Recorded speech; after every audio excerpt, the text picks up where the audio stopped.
Returning officer BK Salim से मौसूल होने वाली इत्तला के मुताबिक अमानत cooperative bank limited Shivaji Nagar Bengaluru के इंतज़ामी बोर्ड के इंतखाबात में डायरेक्टर जनरल और ख़वातीन के रिजर्वेशन के ओहदे के लिए 18 सितंबर को इंतखाब मुनक़द किए गए। कर्नाटक हाई कोर्ट ने जुमे को एक अबूरी हुक्मनामा पास किया जिसमें 1000 रुपये से कम के हसस रखने वाले या मेम्बरान और शेयर होल्डर्स को अमानत कोऑपरेटिव बैंक लिमिटेड के बोर्ड ऑफ डायरेक्टर्स के लिए वोट देने या इलेक्शन लड़ने का हक़ का इस्तेमाल करने की इजाज़त दी गई थी।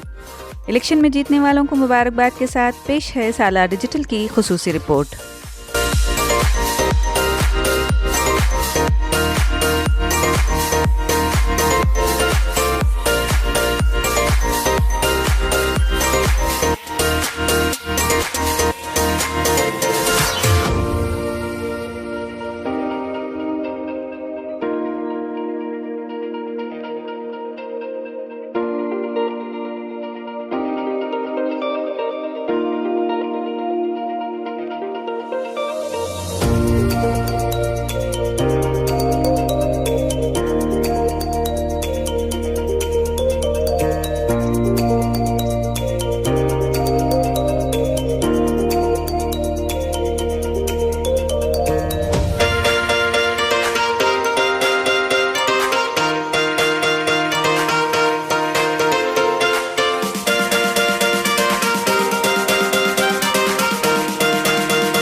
जैसा मैं कल आपके मीडिया के थ्रू जो हमारे वोटर्स को बताया था क्या उसके हिसाब से मैं सबसे पहले अल्लाह सुब्हान ताला का शुक्रिया अदा करता हूँ और बाद में हमारे वोटर्स जो भी हम वोटर्स किए हैं उनको भी तहे दिल से ये कामयाबी के लिए शुक्रिया अदा करता हूँ।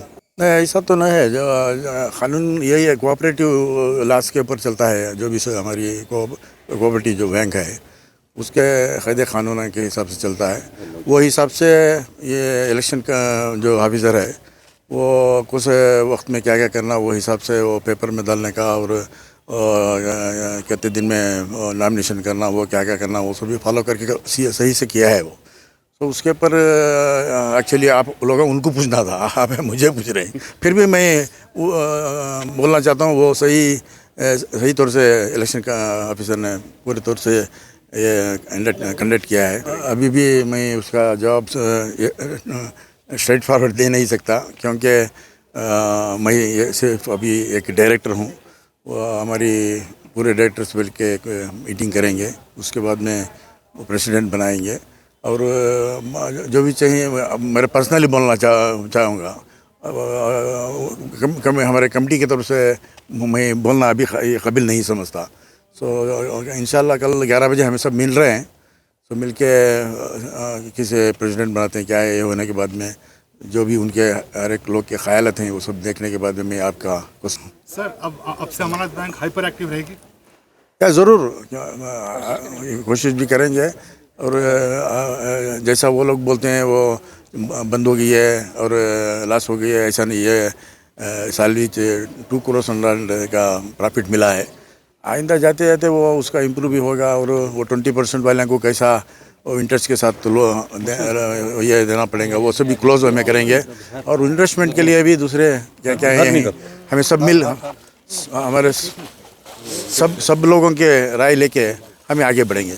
मैं सारी टीम को मुबारकबाद देता हूँ। हर कोई यहाँ ज़्यादा ये नहीं, सब भरोसे पर जो शेयर होल्डर्स भरोसा इनके ऊपर करे हैं।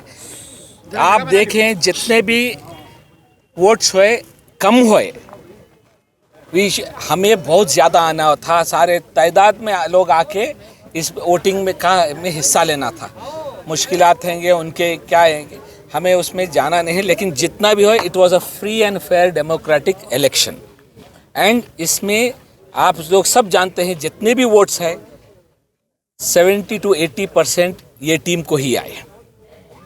कैंपेन्स तो सब किए, बट यहाँ ज़्यादा कैंपेन तो नहीं, क्योंकि लोग जानते हैं कौन कर सकते हैं कौन नहीं कर सकते। मैं एक शेयर होल्डर हूँ एंड हम लोग ये टीम अच्छी है बोल के हम साथ दे रहे हैं और इंशाल्लाह इसके आगे भी साथ देंगे इंशाल्लाह। और इसे तरक्की के जो भी बोले हैं रफ़ीक साहब, रहमतुल्लाह साहब, रियाज अहमद साहब, जो कुछ भी सब लोग बोले हैं उस बात को हम सब साथ मिलके, और ये नहीं बोलता कि हम सिर्फ हम हैं, उनको भी दावत है, सबको एक दावत है, आइए दावत है, आइए इनके साथ दीजिए, हम भी साथ देंगे। Election is over. आपके गलतफहमियों को दूर करिए। पहली बात, गलतफहमियों को दूर कीजिए। ज़ुबान से जो लोग काम करते हैं उन्हीं पे उंगलियां उठते हैं, जो काम नहीं करते वो सब पे उंगलियां उठाते हैं। आप आइए, तफसीर से बैठिए, या तो आप अपनी बात कन्विंस हमें कीजिए या हम आपको कन्विंस करेंगे। आइए बैठिए, और ये बैंक की तरफ है ना, अच्छाई के लिए करो, बैंक की बरबूती के लिए करो, ना कि इसके नुकसान पहुंचाने, ये नेगेटिव पब्लिसिटी के लिए मत कीजिए।